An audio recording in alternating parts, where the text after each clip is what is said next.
విషయమేమిటి మహారాజా? తమరు నేను ఎప్పుడు రణభూమికి వెళ్ళదనన్నను ఆలోచన మగ్నులవుతారు. ఎందుకని? పుత్ర వ్యామోహమా, లేక తమకు నా రణకౌశలముపై సందేహమా? ఇంద్రజిత్, నీవు లంకకు దృఢమైన ప్రాకారము వంటి వాడు. లంకా దుర్గపు పునాదులు నీ ఆధారము వలనే నిలిచి ఉన్నది. అందుకని నిన్ను రక్షించుకున్న చాలా అవసరం.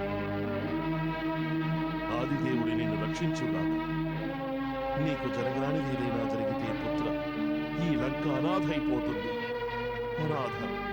తమరు ఉండగా ఈ లంక ఎలా అనాథవుతుంది పితృదేవా?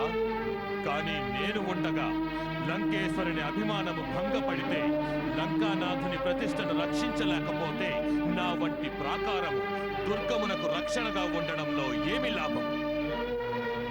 లాభ నష్టముల గురించి నీకెటుల బోధపరచగలను వత్స.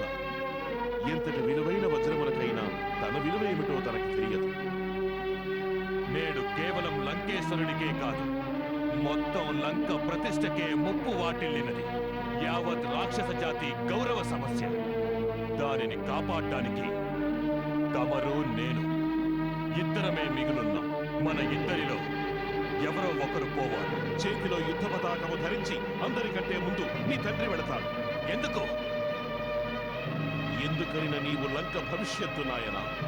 భవిష్యత్తును రక్షించడం వర్తమానం ధర్మం. ఆ మాట పితృవ్యామోహము చెబుతున్నది. కానీ పుత్రుని ధర్మము అనుజ్ఞనించుటలేదు. తండ్రికి ఉపయోగపడని వాడు పుత్రుడెలా అవుతాడు? ఇంద్రజిత్తు ఉండగా తమరు వెళ్ళడం చాలా అవమానకరమైనది. తమరు రణభూమికి స్వయంగా వెళ్ళడం ఆనాడు నాకు ఉచితముగా తోచలేదు. హనుమంతుని దూతగా గౌరవించి వదిలేసిన పక్షమున కూడా నేను లేను. అంగదుడు వచ్చినాడు. నిండు పేరోలగమున అవమానము చేసి మహాదర్పముతో వెళ్ళిపోయినాడు. మనము అణగి ఉన్న కొలది వారి ఉత్సాహము పెరిగిపోతూ ఉంటుంది. పితృదేవా, లంకా నగర ప్రతిష్ట కోసం తమ ప్రాణములను ఆహుతి చేసి ఎందరో వెళ్ళిపోయినారు. వారిని నేను తిరిగి తీసుకురాలేను. అయితే విశ్వసించండి, వారి మరణముతో నా మనసులో ప్రతీకార ప్రతిహింసా జ్వాలలు రగులుతున్నవి. రాముని మస్తకము, లక్ష్మణుని వక్షస్థలము, సుగ్రీవ అంగద హనుమంతుల ప్రాణాలు తీయుట కొరకై నా అస్త్రశస్త్రములు తగతగలాడుచున్నవి. అనుజ్ఞనివ్వండి, ఆశీర్వదించండి పితృదేవా. అసుర నాయక, ప్రళయముగా విజృంభించి శత్రువులను నాశనం చేయమని తమ సేనానికి ఆదేశమియ్యండి.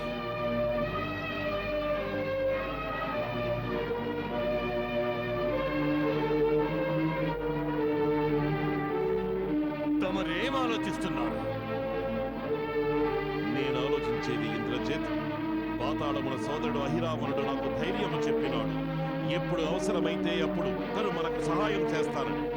అతడు మాయా యుద్ధమున మనందరికంటే ముందున్నాడు. మరినెందుకు పిలిపించకూడదు? తమ పుత్రుడు ఉంటూ ఉండగా తమను ఇతరులకు ప్రాముఖ్యమునిచ్చి సహాయము కొరకు పిలుస్తున్నారంటే మరి ఈ ఇంద్రజిత్తు లంకా నగర ప్రజల ముందు తల ఎత్తుకుని ఎలా తిరగగలడు? పితృదేవా, తమ మనసులో దుర్బలత ఇసుమంత కలవర పెడుతున్నట్లున్నది. దానిని తొలగించి వేయండి. విజయము సాధించుటకు పూర్తి మనోబలం అవశ్యము కావాలి. ఈ ఇంద్రజిత్తును విశ్వసించండి. నేను యుద్ధ ప్రణాళికను రూపొందిస్తాను. తమరు నాకు ఆజ్ఞనివ్వండి, ఆశీర్వదించండి పితృదేవా.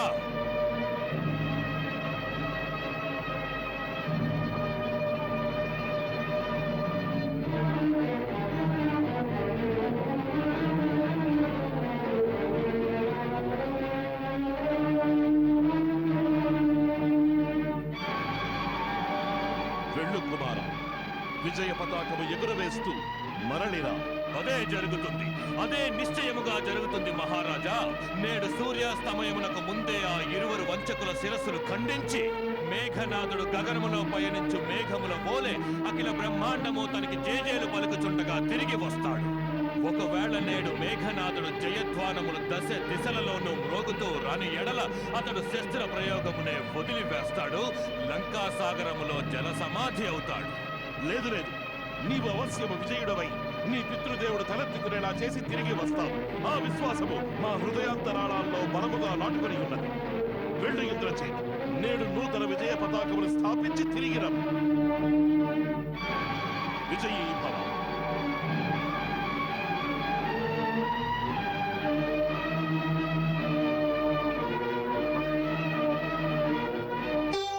సులోచన, సులోచన, అమ్మా సులోచన,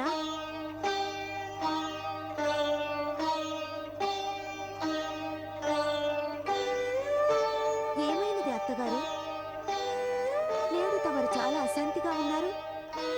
నాలో ఏదో తెలియని ఆందోళన. నా మేఘనాథుడు, నీ భర్త రామునితో సంగ్రామం చేయుటకు దీక్ష బూని రేపు యుద్ధక్షేత్రమునకు వెళుతున్నారు. వారి యుద్ధమునకు వెళ్ళటం కొత్త విషయం ఏమీ కాదు కదా. మరి ఈ ఉద్వేగం ఎందులకు?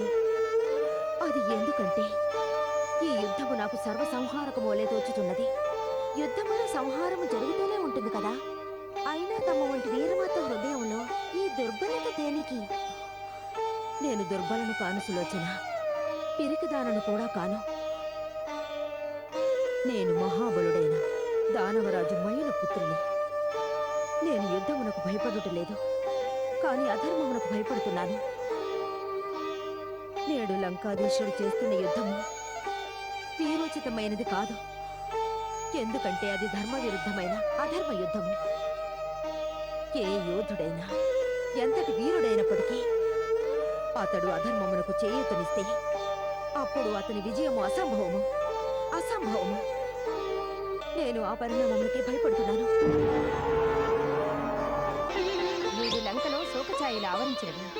మహారాజు పుత్రులు నలుగురు ఒకేసారి రణభూమిలో నేల కొరిగిపోయారు. అకంపనులు, దారుకులు లాంటి సేనాపతులు, కుంభనికుంభులనే మహాబలులు అందరినీ శ్రీరాముని యోధులు సంహరించారు. నా ప్రభువు కుశలమే కదా? ఆ నేడు శ్రీరాముడు యుద్ధము చేయలేదు. లక్ష్మణుడు, హనుమంతుడు, సుగ్రీవుడు ఆదిగా గల యోధులు లంకసేనతో తలపడినారు. ఈ సమాచారం విన్నంతనే మహారాజుకు చాలాసేపటి వరకు స్పృహ రాలేదు. ఇప్పటికైనాను వానికి బుద్ధి వచ్చినదా? శ్రీరాముని శరణు వేడవలనని? లేదు, అదే జరగలేదు. అందువలన ఇప్పుడు జరగబోయే యుద్ధము చాలా భయానకంగా ఉంటుంది. రేపు మేఘనాథుడు యుద్ధానికి వెళ్ళబోతున్నాడని విన్నాను. నలుగురు పుత్రులు కలిసి యుద్ధ ఫలితమును మార్చలేకపోయినారు. కుంభకర్ణుల వంటి మహాబలుడైన రాక్షసుడు మరుదినమును చూడలేకపోయినాడు. మరి ఈ మేఘనాథుడు ఏమి చేయగలడు? లేదు పుత్రులు, ఇంద్రజిత్తు అపార శక్తుల గురించి మీకు తెలియదు. ఎన్నో అపూర్వమైన సిద్ధులను పొంది ఉన్నాడు. నేను చాలా భయపడుతున్నాను. రేపేం జరుగుతుందో తెలియడం లేదు.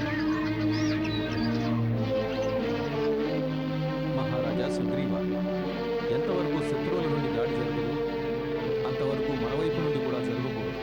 కానీ అగ్రజ, మనం పూర్తిగా జాగరూకతలో ఉండవలసి ఉన్నది. ఆ అసురుల మాయకు అంతమే లేదు. ఎంత భారీ నష్టం జరిగినా లంకేశ్వరుడు తుది శ్వాస వరకు యుద్ధం చేస్తాడు. ఇప్పుడు అనిపిస్తోంది నేడు రావణుడే స్వయంగా నడుము బిగించి సమరక్షేత్రములకు వస్తాడని. ఇప్పుడు లంకలో అంతటి వీరులు ఎవరు మిగిలారు గనక యుద్ధ సంచాలనము చేయగల సమర్థులు ఎవరున్నారు? సాక్షాత్తు రావణుడు లేదా వాని పుత్రుడు మేఘనాథుడు.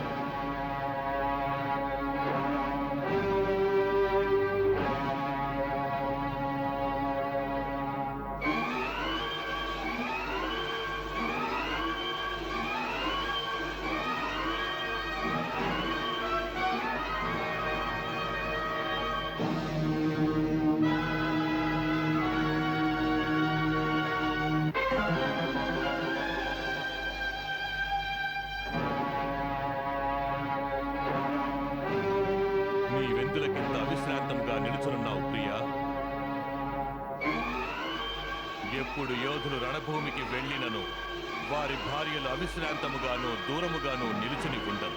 తమ హస్తములతో వారి అస్త్రశస్త్రములు అలంకరిస్తారు, వారి ఉత్సాహమును పెంచుతారు. నేడు యుద్ధములో నేను సైన్యమునకు నేతృత్వం వహిస్తున్నాను. ఎంతో హర్షించదగ్గ విషయం. కానీ నీవొచ్చటి నిలబడి ఏమాలోచిస్తున్నావు? నేను ఆలోచించేది ఈ యుద్ధం యొక్క పరిణామము గురించి. యుద్ధ పరిణామము కేవలం ఒక్కటే, మా విజయము. ఈ విజయమునకు మూల్యం ఏదైనా చెల్లించాల్సి వస్తే?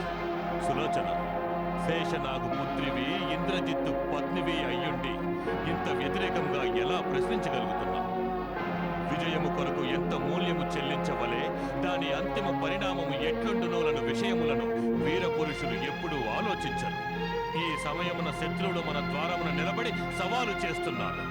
ఈ క్షణమున మనసులో శంకలు, దౌర్బల్యము దరికి రానివ్వకూడదు. కేవలం ఒక్కటే లక్ష్యం, వైరికి సమాధానం మన బాహుబలంతోనే ఇవ్వాలి. నాగబాలిక, దరహాసముతో నన్ను యుద్ధమునకు పంపుటకు సన్నద్ధముగా, దాని వలన నేను విజయుడనై నీ వద్దకు తిరిగి వస్తాను. ఓ, మాతేశ్వరి కూడా వచ్చినది. మాత, నన్ను ఆశీర్వదించు. నా ఆయుష్ను కూడా విధాత నీ ఆయుష్నుకు జత చేసి చిరంజీవిగా వర్ధిల్లు తండ్రి. ఆయుష్ కాదు, విజయవరము నొసగు మాత. ఒకవేళ సృష్టికర్త భగవంతుని తర్వాత మాతకు ఆ స్థానం ఉంటే నీకు ఇదే నా వరదానం. నేడు రణభూమి నుండి నా మేఘనాథుడు విజయం సాధించకుండా మరలిరాడు. మాత ఆశీర్వాదము లభించినది. ఇక ఈ మేఘనాథుని ఏ శక్తి ఓడించలేదు. నేను అస్త్రములను పూజించి వచ్చులోగా నీవు కులదేవత నికుంబలాదేవి పూజకు ఏర్పాటు చేయి.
అంటే నేడు యుద్ధము జరుగుతుంది. నేను తెలిపానుగా లక్ష్మణ, లంక అంత త్వరగా ఓటమిని అంగీకరించదు.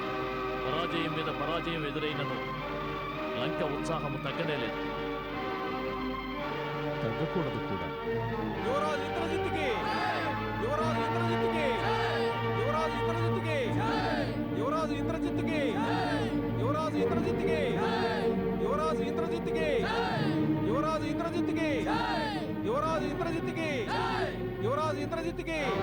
ఇంద్రజిత్తు వస్తున్నాడన్నమాట. లంకేశ్వరుడు నేడు తనకు అత్యంత ప్రియమైన, అపురూపమైన, అమిత పరాక్రముడైన పుత్రుని యుద్ధభూమిలోనికి పంపినాడు. నేడు మేఘనాథుడు రణక్షేత్రమును పొందుతున్నాడు.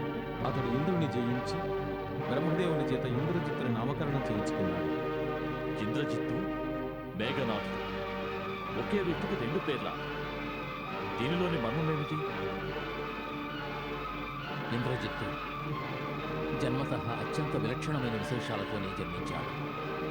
జన్మిస్తూనే అతడి ప్రథమ రోదనలో మేఘగర్జన వంటి ధ్వని వినవచ్చింది. అందులకే రావణుడు అతనికి మేఘనాథుడిని నామకరణం చేశాడు. బాల్యము నుండి అతడి బాలక్రీడలు విలక్షణమే. అతడు తన యవ్వన దశకు ముందే మా కులదేవత అయిన నికుంబళాదేవి మందిరమును దైత్య కులగురు శుక్రాచార్యుని వద్ద దీక్ష తీసుకుని అనేక సిద్ధులను పొందాడు. అది మహారాజు రావణను కూడా అకస్మాత్తుగా తెలిసినది. ఓం ఐం క్లీం శ్రీం చాముండాయై స్వాహ. ఓం ఐం